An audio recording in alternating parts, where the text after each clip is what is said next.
Dan pemirsa, untuk mengetahui situasi di TPS 54 Pantai Mutiara, Jakarta Utara, di mana Basuki Cahayapurnama akan menggunakan hak suaranya, kita telah terhubung dengan rekan Wahyu Seto Aji. Ya, Seto, apakah Ahok sudah terlihat mencoblos pada pukul 8:20 hari ini?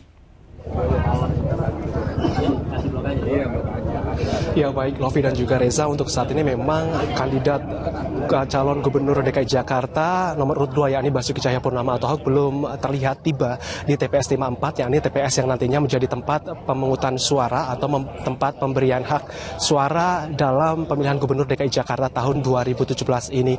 Dan direncanakan Ahok akan tiba di TPS ini sekitar pukul 9 nanti. Itu artinya bahwa ada sekitar 40 menit lagi bahwa Ahok mungkin direncanakan akan tiba di TPS 54 ini. Untuk diketahui Lovi dan juga Reza, bahwa saat ini saya berada di halaman dari Sekretariat RW 16 Perumahan Pantai Mutiara, Kelurahan Pluit, Kecamatan Penjaringan, Jakarta Utara. Tempat ini dibangun 3 tempat pemungutan suara yang digunakan bagi warga Jakarta yang terdaftar dalam DPT untuk memberikan hak suara mereka dalam pemilihan gubernur dan juga wakil gubernur DKI Jakarta dalam Pilkada serentak tahun 2017 ini.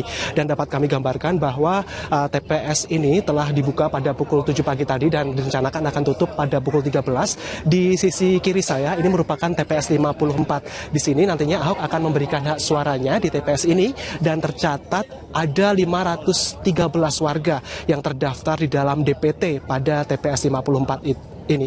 Tidak hanya itu, Reza dan juga Lovi, bahwa berdiri juga 2 TPS lainnya, yakni TPS 55 dan juga 56 yang berdampingan dengan TPS 54 ini, namun hanya dipisahkan dengan sekat saja.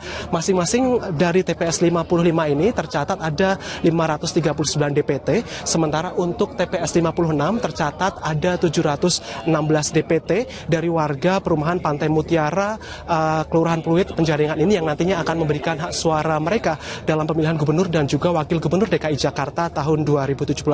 Dan nantinya memang letak dari TPS ini tidak jauh berada dari kediaman Ahok, sekitar berjarak 150 meter, yakni dari Pantai Mutiara Blok J39.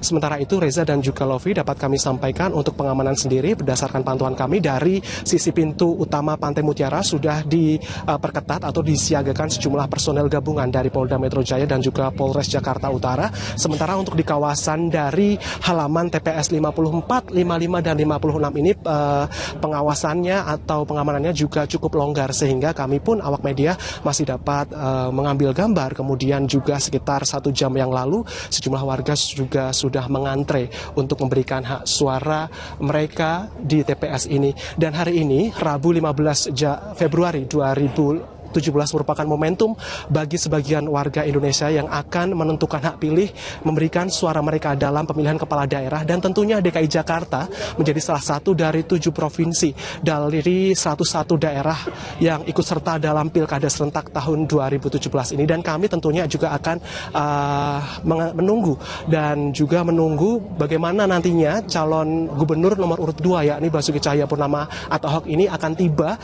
di lokasi untuk memberikan hak suaranya. Untuk sementara demikian, Lovi dan juga Reza. Iya, Seto. Kita tahu bahwa Basuki Cahayapurnama telah aktif kembali menjadi Gubernur DKI Jakarta. Lalu, apakah sudah terlihat pengamanan protokoler dari Gubernur DKI Jakarta yang rencananya nanti pukul 9 akan memberikan hak suaranya di TPS 54? Seto. Ya, baik Reza, memang sejauh ini kami melihat tim personel gabungan baik dari aparat Kepolisian Jakarta Utara dan juga Polda Metro Jaya telah disiagakan di depan dan juga di kawasan halaman dari Sekretariat RW 16 tempat berdirinya 3 TPS ini. Namun kami juga melihat bahwa pengamanan tidak hanya diturunkan dari aparat kepolisian, namun juga satuan petugas pengamanan dari Perumahan Pantai Mutiara ini. Namun untuk protokoler hingga saat ini kami belum melihat adanya tanda-tanda protokoler yang ditetapkan dalam TPS ini, karena memang sejauh ini sejak pukul 7 tadi sejumlah warga sudah ada yang mengantre dan juga sudah ada yang menunggu di ruang tunggu yang telah disiapkan oleh petugas pemungutan suara atau PPS yang ada di 3 TPS ini. Dan memang selain ada 3 TPS yang berdiri, Reza, bahwa juga panitia pemungutan suara menyediakan 1 unit tenda yang itu dipergunakan untuk menyajikan makanan yang mana nantinya dapat disantap dan dinikmati oleh sejumlah warga untuk sarapan sebelum mereka menentukan atau memberikan suara mereka. Reza. Baik, Seto, saya ingin tahu seberapa antusias warga di sekitar TPS 34 ini. Sekitar tadi 513 warga yang harusnya mencoblos pada hari ini, kira-kira berapa persen saat ini yang sudah datang begitu, dan apakah istri dari Basuki Cahayapurnama juga ikut mencoblos di TPS 34 ini? Seto. Ya, baik Lovi, bahwa antusias warga bisa dikatakan ini tinggi karena memang pada pagi tadi belum terdapat tanda-tanda melakukan aktivitas pagi, dan untuk di lokasi ini beberapa warga sudah menunggu di tenda makan untuk menunggu proses pemungutan suara. Sementara pada pukul 7:30 pagi tadi sejumlah warga sudah mengantre. Kisaran berdasarkan pandangan mata ini dapat kami sampaikan puluhan warga sudah mengantre, dan ini dapat kami laporkan bahwa ada sejumlah warga yang akan mendaftar. Ya, sayang sekali kita terputus begitu dengan Wahyu Seto Aji yang melaporkan di TPS 54. Tepat nantinya pukul 9 nanti Basuki Cahayapurnama dan juga sang istri kabarnya juga akan memberikan hak suaranya di TPS 54. Dan ini pemirsa, kita juga sudah mencoba menghubungi kembali Wahyu Seto Aji masih di TPS 54. Wahyu Seto Aji, dapat memberikan suara saya. Lalu kira-kira apakah sudah terlihat di TPS 54, 55 dan juga 56 sejumlah tim sukses dari ketiga paslon yang ikut menyaksikan dan mengawal begitu pemberian hak suara yang nantinya akan dilaksanakan di TPS 54. Seto.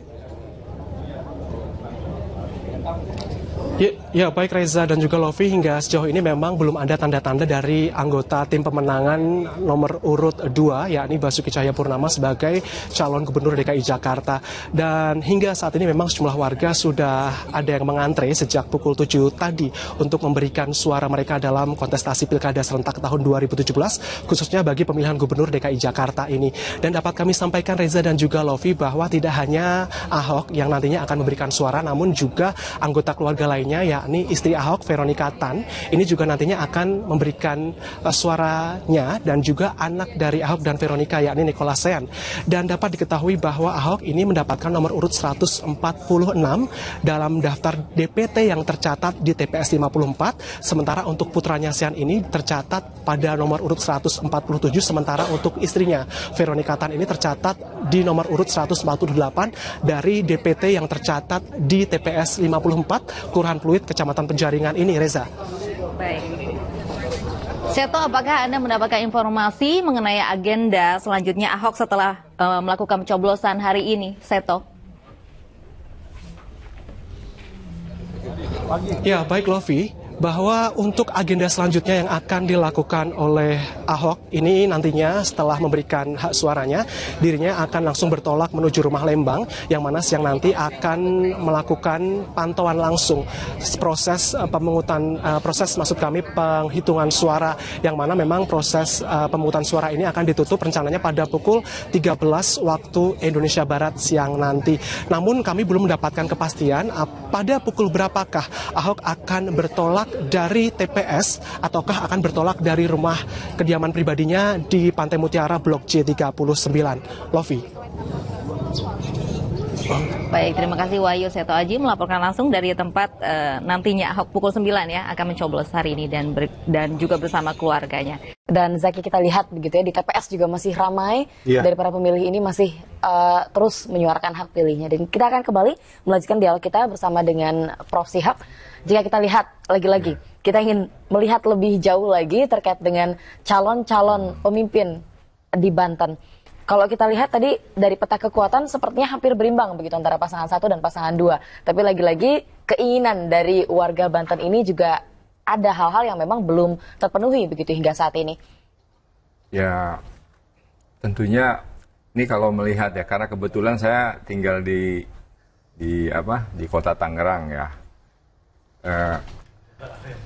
Kalau dibandingkan dengan daerah tingkat 2 yang ada di Banten, ya menurut orang-orang Banten, tentunya Tangerang katanya dianggap baik ya, dari infrastruktur yang sudah ada ya, mulai kan sebenarnya kan masyarakat ingin ya puskesmasnya bagus, layanannya ya, sekolah-sekolahnya juga. Memang selama ini seperti apa di daerah-daerah kota tingkat 2 ini?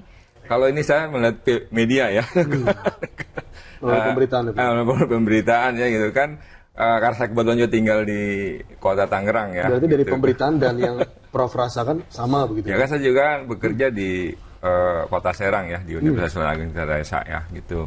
Ya kalau kita jalan ke sebuah puskesmas ya, kebetulan ada kawan saya juga dokter ya di sana, di puskesmas ya berbeda gitu kan, fasilitas yang ada di kota Serang dengan kota Tangerang, ini bandingan puskesmasnya gitu kan. Mungkin juga memang ini terpengaruh oleh PAD-nya kan gitu kan, mungkin PAD Tangerang kan lebih baik ya gitu kan, lebih tinggi dibandingkan kota Serang kan, terkait itu. Dan tentunya pengelolaan tata kelola pemerintahnya gitu kan. Nah ini ya belum lagi kalau kita, karena saya juga sering ke arah selatan ya, ke arah Lebak ya, Baduy ya, Baduy, Cisumsang gitu, ke Kasepuhan ya. Ya meskipun sekarang nih kalau di jalan kemarin sih waktu di daerah selatan ya,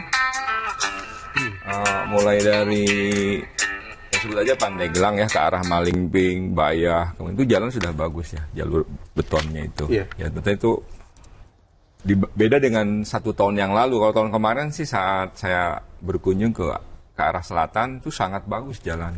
Baik, Prof, secara adat atau juga culture dari masyarakat gitu, ada beberapa daerah di masyarakat, di Indonesia maksud saya, yang mungkin tidak bisa langsung cepat bila ada perubahan, bila ada satu kemajuan, ada satu teknologi yang masuk. Apakah Banten termasuk yang seperti itu juga, Prof? Perlu usaha khusus dari pemimpinnya untuk merubah pola pikir ataupun juga kebiasaan-kebiasaan masyarakatnya, sehingga bila kita lihat ada satu perbedaan antara ibu kota dengan Banten, walaupun sangat berdekatan kan provinsi ini. Apakah ini memang karena adatnya atau culture dari masyarakatnya atau bagaimana? Ya tentunya kalau berbeda ya komunitas adat dengan kita pada umumnya kan, mereka tentunya punya pandangan sendiri ya. Yang saya alami saja, yang saya berinteraksi dengan masyarakat Baduy. Mereka bukan tidak mau berubah gitu ya. Nah, sebetulnya kan bahasa mereka tuh kami belum memerlukan. Nah, belum. Jadi kalau sudah butuh kami itu ya. Tadi contohnya saya dalam obrolan ya keluarga berencana. Nah, yang dulu sangat mereka anti hal-hal yang sifatnya modern, sekarang buktinya bisa. Sudah 1.600 lebih. Karena itu butuh pemimpin yang bisa juga ya, Prof, untuk di Banten ya. Baik. Terima kasih. Ini Prof Sihat kita sudah membahas begitu ya, terkait dengan peluang-peluang yang ada di Kota Banten. Lagi-lagi intinya warga Banten menginginkan yang lebih baik begitu untuk warga Banten, baik itu dari dan pemimpin yang bisa, betul yang bisa dan yang membuat lebih baik.